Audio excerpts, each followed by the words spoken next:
Hello and welcome to the Ukestuff channel and welcome to class B101, the introduction to the ukulele. My name is Dr. Christopher Russell. I am a music educator and I run Ukestuff.info as well as youtube.com/ukestuff, youtube.com/ukeplayalongs, and techandmusiced.com. We do have a Facebook group that meets along with this course if you're interested in joining us. It's at DGBE U on Facebook, and you can post your final project there if you're following all the way through this entire course, or you can leave comments and questions there as well. And if you want to contribute to the work, you can do so at www.buymeacoffee.com/ukestuff. B101 is going to be a 2-lesson sequence where we're going to talk about certain topics before we start playing the ukulele. The first topic is the history of the ukulele. And the ukulele itself is a 4-stringed instrument that is really a conglomeration of a couple of other instruments from the past. It does fall into the same family as a guitar, but it is not a small guitar and it was not created from a guitar. However, in our culture, which is guitar dominant and has been since the 1960s, it's often very simple for people to make the assumption that the ukulele is based off the guitar. Now, the ukulele certainly did not precede the guitar, but it wasn't based off of the guitar. What happened was, in the late 1800s, Hawaii was converting many forested areas to cattle grazing and then sugar plantations. And they were actually running sugar fields and needing workers. And what they did is they invited people to come to Hawaii and to immigrate to Hawaii to work in those fields. And then after a period of time, I've read between 3 to 5 years, people would basically earn their independence and be able to just settle on the islands. And there were 3 woodworkers that came from the autonomous region of Portugal known as Madeira. And they were woodworkers, they were cabinet makers, although they also played musical instruments. And that was Manuel Nunes, José do Espírito Santo, and Augusto Diaz.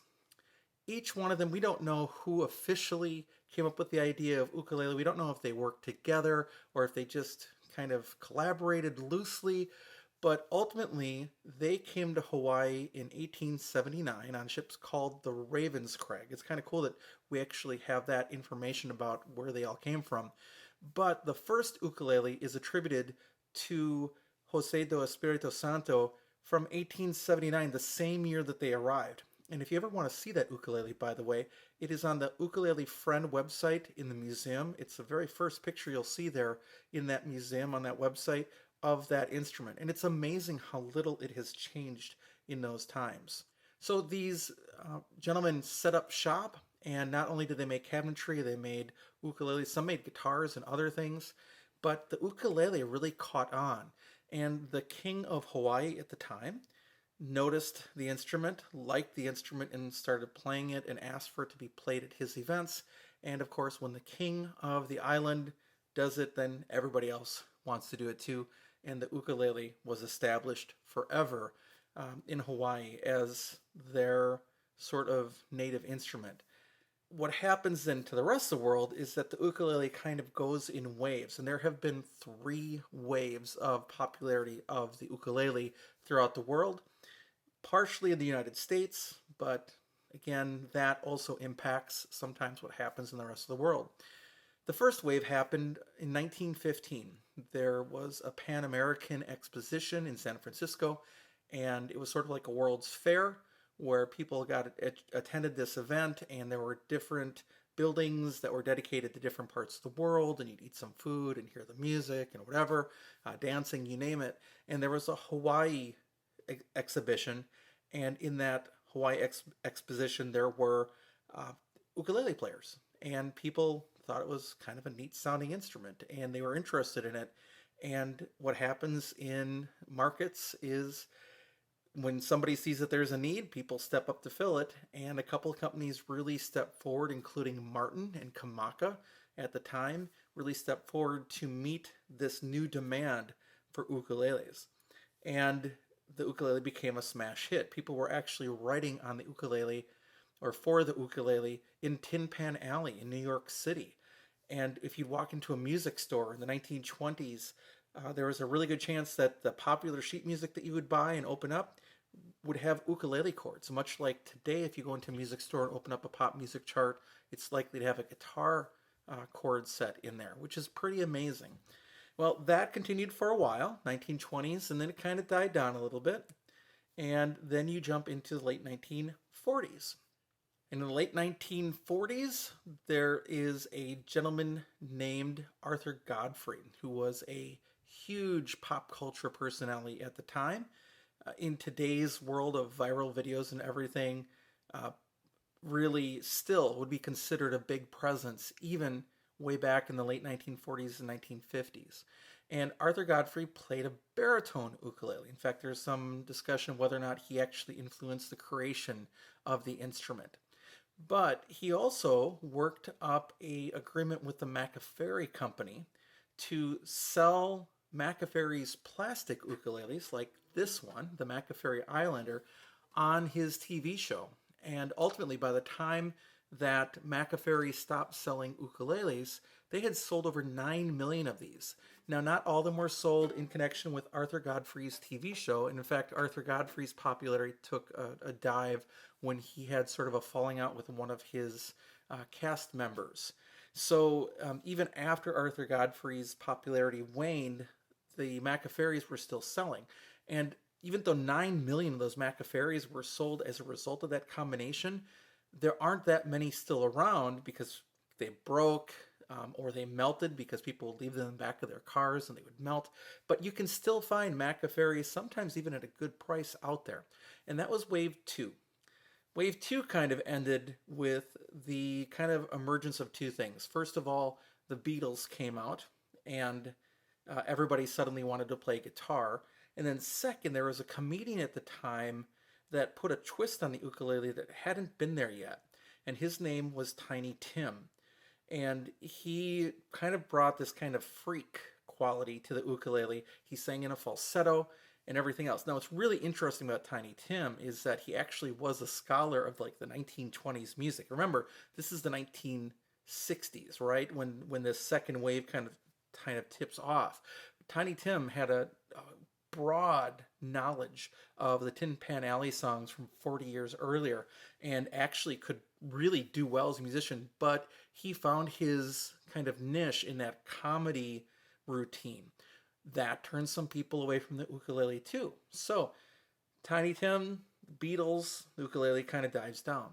We don't really hear much from the ukulele other than as a folk music at Hawaii, where again, if you're from the mainland United States, like I am, you see the ukulele doing this. If you're from Hawaii, you just see it going like this. There's really no change. Maybe there's a rise in popularity today because of pop music, and we'll talk about that in a second. But generally, the ukulele stays steady as an instrument through all these years in Hawaii. Well, the year 2000 rolls around and technology takes a huge leap, and this thing called YouTube is created. And the world gets connected on social media for the first time. You're not always seeing news filtered through the lens of an agency that tells you what you need to know. You're actually able to see people that are just posting raw footage. It changes how we think about the world. A couple things happen. There is a man by the name of Jim Beloff who goes to a flea market in California and finds an old Martin tenor ukulele. And he picks it up and he starts playing it and falls in love with it and thinks, why aren't more people playing this thing? So he starts writing books for it, the Jumping Jim books. And suddenly there is a collection of a bunch of books out there for songs from the 1960s that people loved from the Beatles but couldn't play guitar, all the way to camp songs and pop songs that Jim is publishing. And then at the same time, this YouTube phenomenon is happening. And there is a young artist by the name of Jake Shimabukuro who is a ukulele virtuoso. And he actually goes into Central Park and plays While My Guitar Gently Weeps in strawberry fields in New York City. And the video goes viral. Later, he also has a similar impact with his version of Bohemian Rhapsody. And suddenly people are thrown into the light of this instrument being more than just a folk instrument, or being a comedy routine from Tiny Tim, and it just opens up the floodgates. Personally, I as a teacher start seeing the ukulele with students somewhere around 2009, 2010. And I'm just walking around school and there will be students in the music department sitting and playing ukulele after school, something that I had never seen before, and even I wasn't playing yet at that point. And of course, since Jake Shimabukuro, the instrument has just blown up. And if you turn on any radio station, if you turn on any TV or cable channel or internet show, and there's even ads, the ukulele can be heard all over the place today, and it is spreading throughout the world. And really, this third wave of the ukulele is going on 15 years, and this may be the third and final wave of the ukulele, as it may no longer go up and down. It just may be steady in all cultures from this point forward. And one of the great things about the ukulele is that it can be used to play almost any style of music that you can think of, all the way from pop and folk music to classical, and yes, even rap, if you are so inclined to do so. The final thing I'd like to touch upon is the pronunciation of the word ukulele and just talk about it a little bit. Where I live in the Midwestern United States, if I say ukulele, people sometimes think I'm going too deep in the pronunciation of the word or overreactive or something.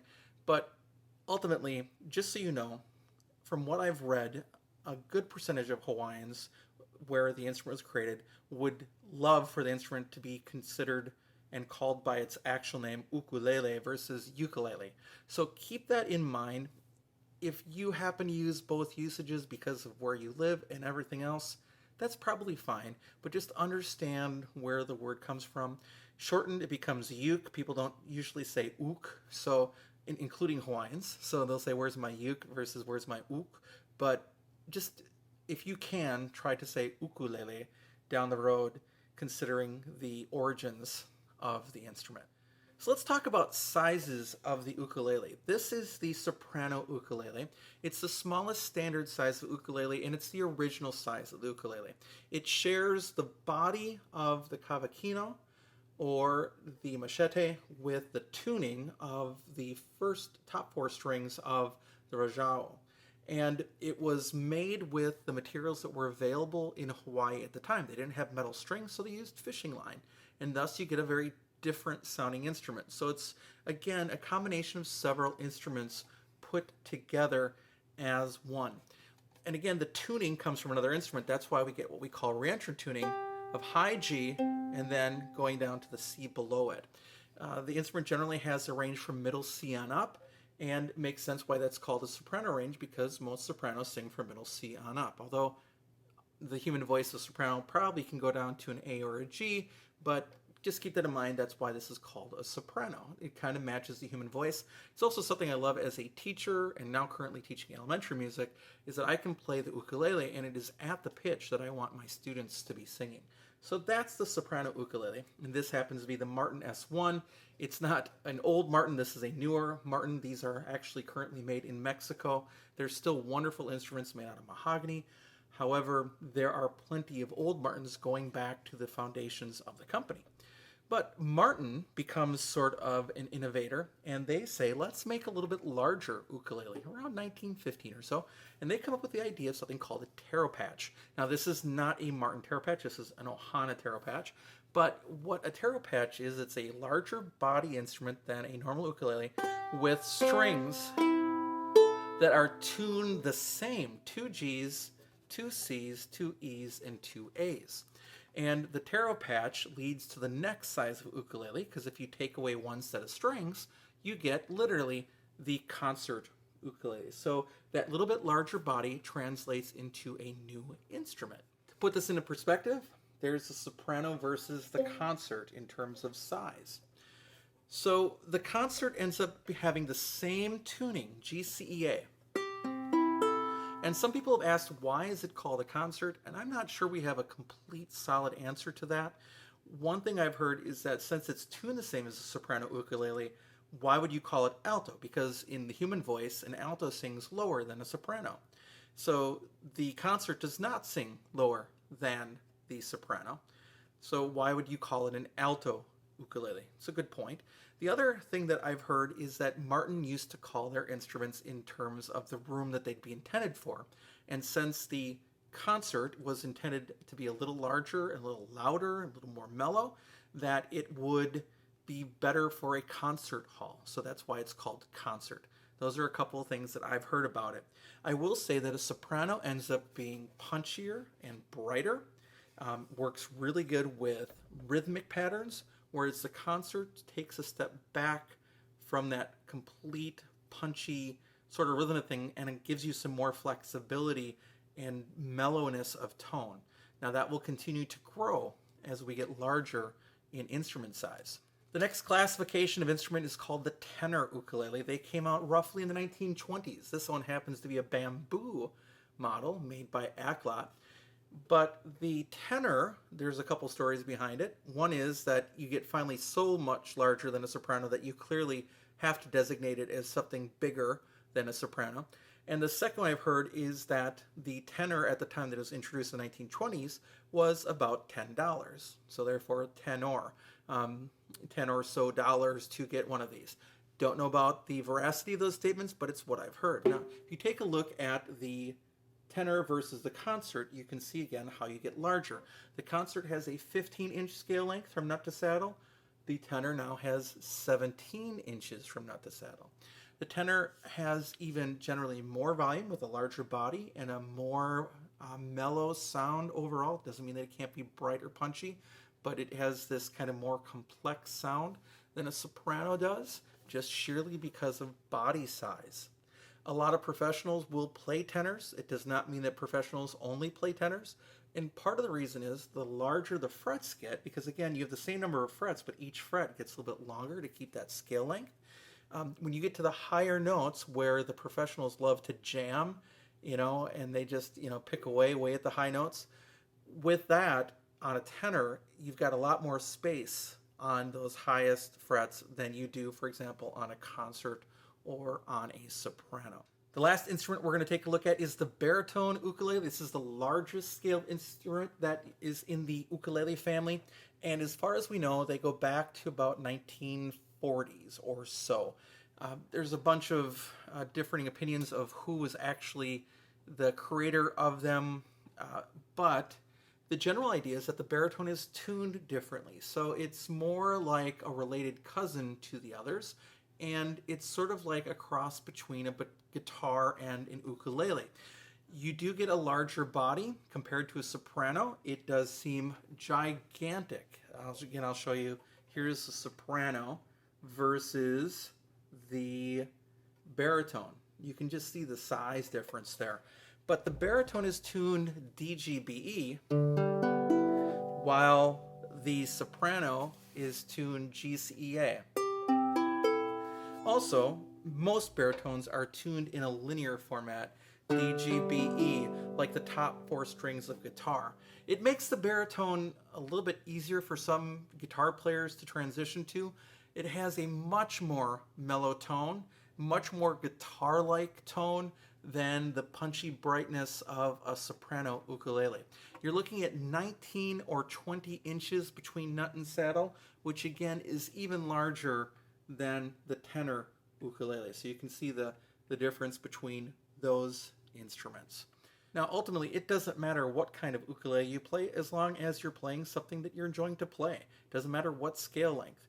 I will say that we are in DGBE U, so you will want a baritone ukulele to be able to play along at pitch with the exercises that you're going to see in the B102 course. Now, we will talk about where you can buy a baritone ukulele and what you need to think about in lesson 2 of this particular series of B101. The final thing I want to talk about today in B101, lesson 1, is for left-handed players. And if you're not left-handed player, please just stick with me for a minute because there might be some valuable thoughts here. Ultimately, with the ukulele or baritone ukulele, most players are right-handed. Most of the population is right-handed. So there becomes a question of what do you do with left-handed players? Now, generally, we strum with our right hand and play chords with our left or press down frets with our left hand. That's how ukulele is traditionally taught. And what I need you to understand is that there are two schools of thought as it comes to ukulele and how to teach it. The first school of thought is this, is that most instruments are right hand dominant or ambidextrous. Example, piano or percussion are ambidextrous. But most other instruments are right-handed focused. They really are. And we don't really make many left-handed instruments for people unless there's an extreme need. For example, a person doesn't have a right hand to play a trumpet with, so you would actually pay to have a left-handed trumpet made. Something like that. But in every other situation, we just say, learn the instrument this way, that's how it's played. The other school of thought is you get to choose. If you're a left-hander, you get to choose what you want to do. You can do one of three options. You can learn how to play the ukulele as a normal right-handed player. Taking a look at this baritone, that would mean that you're strumming with your right hand or picking with your right hand and playing frets with your left hand. There are a bunch of benefits to this. First is all your resources that are out there on the web are going to be the right direction for you. Second, ukuleles are sold right-handed almost all the time. So that means you can go and buy any ukulele off the shelf without having to modify it. And third, ukuleles are physically often constructed for a right-handed player. For example, take a look at my Enya Nova. It has a cutout that is meant to give playing space to my left hand. If I am a left-handed player playing it the opposite way, that cutout isn't there. So it would be on the wrong side. So as a result, things like pickups, things like output jacks for amplification, things like cutaways, those would all be on the right or the correct side if you are learning how to play ukulele right-handed. Option number 2 is to restring your ukulele. You'd restring it theoretically backwards, so you would flip the strings. You might have to modify the nut to make that happen, but then you can play the ukulele where you would make the chord shapes or press down frets with your right hand and strum with your left. Now, the negative aspects of this are that you, number one, can almost never buy an ukulele off the shelf without having to have it set up. Second, all the chord charts are going to be backwards. All the resources are going to be backwards. And third, things like controls or output jacks or cutaways are going to be on the wrong side of the ukulele in most that are sold. And if you want those features, you're going to have to custom order an ukulele with those features. Option number 3 is to take a normal right-handed ukulele and then just flip-flop it and play it that way. That was a relatively new thought to me, but a couple of players have brought that to my attention. There is a younger artist named Autumn Best on YouTube that I would encourage you to take a look at, as well as the Southern Ukulele Store. Their main YouTube presence is a fellow by the name of Alex Beds. He also has a new YouTube channel that he has started. He is also lefty that just flips the instrument and plays as a righty. So the potential negatives about doing this are that the charts you would use, if there were numbers, the numbers would be wrong. Second, just like changing the strings to make a right-handed instrument a left-handed instrument, even if you just flip it this way, you still have things like controls and output jacks and cutaways that are on the wrong side of the ukulele if you want those. However, that all said, you have the choice. You have the choice to do what you want to do. I will say that there are people that feel very strongly that every left-hander should learn right-handed, and then I will tell you that you should do what works for you. And if you are doing what works for you, if you run into a teacher or something else that says that you can't, it's time to back away from that teacher, not say anything mean, just back away and find a teacher that will teach you in the direction you want to go. The ukulele isn't filled with a lot of solid, hard rules. The ukulele has a lot of flexibility, and there's no reason why it can't have that flexibility for you as a player as well. All right, that wraps up Lesson 1 of DGBE University, Class B101. I hope that we'll see you for class 2 or lesson 2 of B101. Thanks for watching, and I will be back soon with some more uke stuff for you.